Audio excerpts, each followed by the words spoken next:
here with Daryl Zachary, 84, 85 grad from Jefferson. Zach, my teammate, you were a senior my sophomore year. Did I graduate? I don't know, you tell me. No, I did. So what memories, when you're walking into this gym, I don't know the last time you've been here. Well, your daughter went to Jefferson, right? Is that? Both of them. Both of them went to Jefferson, so you've been in the building. But coming into this gym, what does this take us back a little bit to? What do you think of when you walk in here?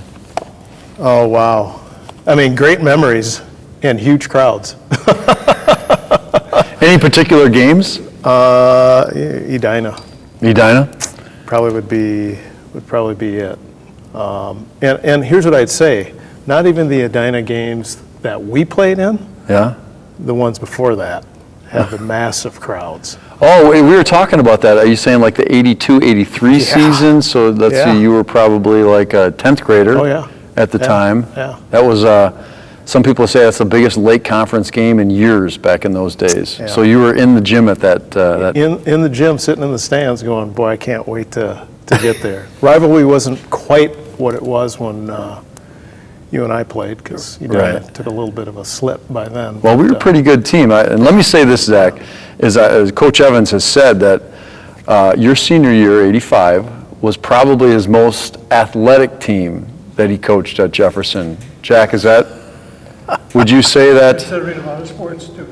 What's that? Considering a lot of sports, not just basketball. Yeah, because I mean, you look at that team. I've thought about my sophomore year. So I won state championships, the next 2 years. But my sophomore year with you guys was probably the most talented team I played on. We didn't win a state championship, but you look at that team. You have a Division I football player, 2 Division I baseball players, Anderson and Jeff Munson. Division I basketball player, and then the rest of that team was filled with Division II or III football and basketball players. I mean, almost everybody on that team played college sport. Yeah. So we were an athlete, and you guys are track stars. You and Al did. You guys were a state championship track. Yeah, close. We were all 3 sport athletes. Yeah. And loved to run. Right. And I remember what Coach Evans said years later. I was at a tournament. He said, you guys weren't the greatest basketball players, but you were the most athletic team I ever had. I'm thinking, oh, so you've heard this before. Yeah, years later. Yeah. I used to think I was a decent basketball player, but it was years later I realized I'm like, yeah, I was probably a better athlete. Not just basketball, football. All right, so I'm going to throw some stuff at you, Zach, and you tell me, just tell me what you think. Just take it wherever you want to go. I think back in those days, there was probably an aura back in the 80s and maybe even late 70s and into the 80s, aura around Jefferson basketball. It was a program, one of the perennial powers in the state of Minnesota. Do you think that's true? Was there an aura about this program? Absolutely. Yeah, it was very special to play at Jefferson. I mean, athletically overall, people ask you when you graduated, and if you say you're from the 80s, that starts a whole different conversation of state championships that were won, and just the respect that Jefferson basketball had back then was amazing. And you don't even realize it when you're playing. At the time, you don't. Yeah, you don't. You just play. You're just happy to be on the floor playing at that point. What do you remember about practices? I mean, it seemed like my memory of those days, and after you left even, is how prepared it seemed like we always were. And I thought our coaches did a good job of practicing. Like, what are your memories are of practice in those days and preparing and that type of stuff? Grueling. I can't even remember the drill. We had to go sideline to, going back and forth in practice and just being gassed or running lines. Lines, yeah. That's what I remember. Probably the other thing is having to defend Sean Day. Yeah. Every single day was absolutely tiring. Well, we're going to get to that. We're going to get to our teammates, but how about I think one of the great things about the program here for 50 years almost now is the commitment that this program has had to the Jefferson kids in the community. In an era today of open enrollment and a lot of kids moving around, and some coaches even recruit, in some ways, but Jefferson has always kind of won or lost with Jefferson kids and rewarding the kids that have come through the program. You were one of those kids that, started in the traveling leagues and moved up. Yeah. Yeah, it's amazing because when I look at that core group that we had, I mean, we played all the way up through our senior, same group of guys, knew each other at a very intimate level. Right. Had played different sports together. That's, you don't see that now, ever, at all. I'd go as far to say if I remember, the finishing order at the state tournament was almost identical to the way it was when we were in traveling league. Because Really? we would always run into White Bear Lake. North was pretty much Jerry Gamble's. Right. And the finishing order was usually 1, 2, 3, or it might flip every once in a while.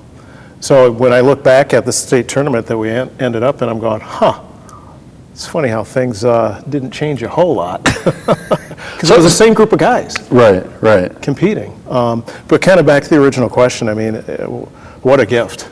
Not bringing new guys in and out, and it was always the same group that we had all the way through. Right. And you could look at other schools, they probably morphed and changed a little bit and added some people here and there, and we were still able to be competitive. Right. Do you think one of the good things about the Jefferson program back in those days was, I always thought this is a big reason why there was a lot of winning and success was, you rewarded seniors, and seniors are a little older than everybody else, Sure. and they're typically chomping at the bit to have success because this is their last crack at it, right? Right. So, that's kind of how it worked for you guys. Most of you guys played a little bit as juniors, but for the most part, your last chance is when you took advantage of it. Yeah, I think by then we just knew how to play together at a really high level. I mean, some of that when you add new people into a team, you got to figure out how they play and what their tendencies are. There's a lot of stuff we did. We didn't have to communicate it. We just knew. Right. I can remember senior year when I think we lost to Hopkins. Whew. I can remember that time in the locker room. Yeah. It was a pretty heated conversation everybody had before practice. After that game. A lot of yelling at each other before we walked into the gym with the coaches about what needed to change. I remember that meeting as well, because, I have the score right here. We lost second game of the season that year, 84-85, on the road at Hopkins. I played a little bit at the end of the game, but we kind of got stomped on a little bit. Oh, yeah. And it turned into kind of an ugly finish. And even though we only lost by 15, but back in those days, it felt like it was 30. Yeah. But things kind of changed. That was actually a key game for us, because then our next game was against Armstrong, a good team with a big 6'10" guy, and we went on a 20-some game winning streak starting with that night. I think we played very angry at that point. I think so. Okay, what else? Talk about the success of the Jefferson program throughout the years and the expectation. I mean, going into your senior year, did you kind of feel like, we were going to be a good team? You knew that? Honestly, I didn't think we would lose. We had played together so long and had so much success together in playing teams. There was a very high level of expectation when we walked in the gym that we were not going to lose. And I think just that attitude going against other teams, I think they realized that we didn't think we were going to lose either. Even if we weren't playing all that hot, we still found a way to pull it out. Yeah, we lost the second game of the season. We were just coming off of football. I can tell you I had football legs. There was no way we were going to win that anyway. But just the expectation was high. Right. And were we riding on a lot of history that the school had? Sure we were. We didn't set the expectations. It was set years ago. It was set by the coaching staff. Right.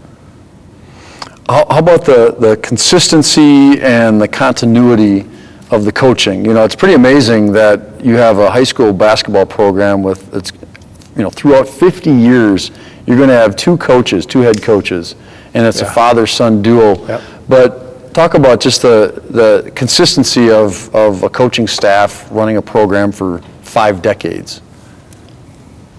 I think, like I said before, you know what you're getting when you walk in the gym. And extremely consistent about what the expectations are. What's amazing now is, you look at kids, but they don't play any defense.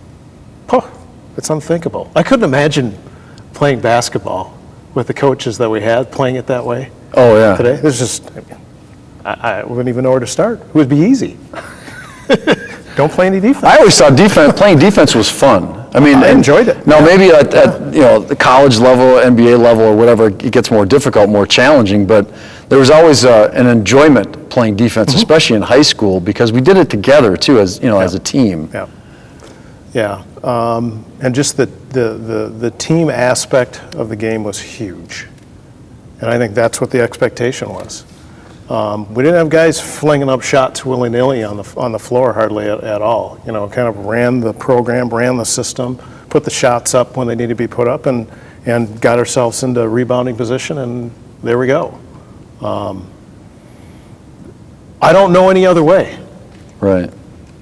Because I had the same coaches the whole way through, and watched it from the time I moved to Bloomington, and as a sixth grader, I was in this gym watching all of the older kids play.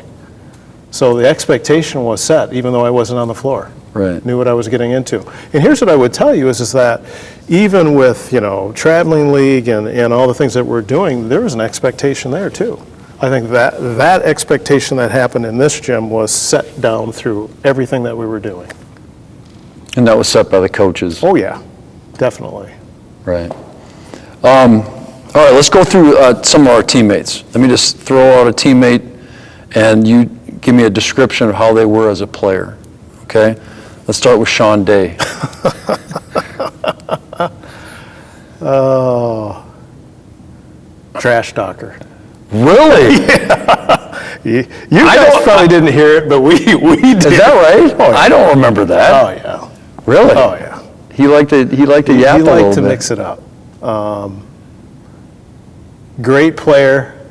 So glad he was on the floor because he took up so much room. Well, he's big, strong rebounder. Yeah, I mean, could just muscle people out of the way. And hey, he was the biggest guy on the floor, but he was the first one to hit the floor after, for a scramble. He'd love it because he just knocked people out of the way. It seemed like you and Sean had a real good chemistry. I mean, I always remember like this from my sophomore year is you'd be at like the free throw line, we'd run a lot of high-low action, and sometimes even Sean would be at the free throw line, a lot of like dump down passes between you and Sean. You guys did a ton of that season. Yeah, and hard to defend. Yeah. And after a while, it was, they wouldn't even yelling for the ball. It would just show up. It's just coming, yeah. Okay, so Sean Day, how about Al Hamilton? What kind of player was he? Smooth, silky smooth as a player. Kind of quiet on the floor, if I remember. Yeah. Kind of just did his job, but man, I can't imagine not having him on the floor. Well, you guys kind of were good buddies. You guys hung out a lot. And still are, right. Best friends today. Right, okay. But smooth, that's how I remember Al. Smooth. And I kind of wish he had the height that he has now back then. He grew after he graduated from high school. Was he 6'2" back in senior year? 6'1", probably. We all stretched the height. He's probably 6'1 and a half, 6'2", maybe. Yeah. He's probably 6'3 and a half now. And I would rather have his kind of size and height. Back then, it would have worked out a lot better. He was an athlete, man. He could run and jump too. Yep. He was. All right, how about Dan Grant? Gum chewing Dan Grant. That's the one thing I remember about Dan. Dan had that high dribble. High dribble, gum chewing, but another great athlete. Yeah. I think the thing I remember about Dan is defense. Had great hands, quick hands. Wasn't the fastest guy in the world, but quick hands and could pick stuff off. I mean, loved playing with him too. I don't think there's anybody I didn't like playing with, really. How about Mark Peller? Mark the shooter? Shooter, yeah. Shooter Mark. Mark had been around a long time. We'd played with Mark first traveling league that we had. And he's another one of those guys that grew after he got out of high school. Yeah, I saw him a couple of years Good ago. grief, probably as tall as I am right now. And it's just like, what could you grow back then? Great shooter. Yeah. And could always rely on him. He was coming off the bench a lot, but it could always rely on him to come in and kind of backstop everything. Was great. And we had a deep team too. So that was the other great thing is we could pull people in on and off the bench if a guy wasn't having a great game, and we'd just keep on clicking. Right. Jay Anderson. Jay the general? Yeah. The point guard. Remember, he tore up his knee in football, didn't play the first half of the season, right? And then he came out, and he was a point guard. That was kind of the one position we didn't really have in some ways until he got back onto the team. Yeah, I think, I'd characterize it, I think we may have been hanging on a little bit until he came back, because we didn't really have a pure point guard that we could rely on, and he was it. Ran the offense extremely well, and again, a great defensive player, and another great athlete, How about Eric Faber? The Fabes. California kid. The California kid, yeah. Faber was a quiet guy. You grew up playing with him, though, right? I did. Yeah, his dad was my coach. Roger. And Eric was a great teammate, and really was one of those guys that think about the guys who played on the on the floor and played every evening, but you also had to have guys who were great in practice too, that could push everybody to make everybody better. I think, probably have a tendency to forget about that, and all the guys are starting 5 or starting 6 guys coming Focus off the bench, goes on those guys, yeah. Man, if we didn't have guys pushing us in practice, we wouldn't be as good as we were.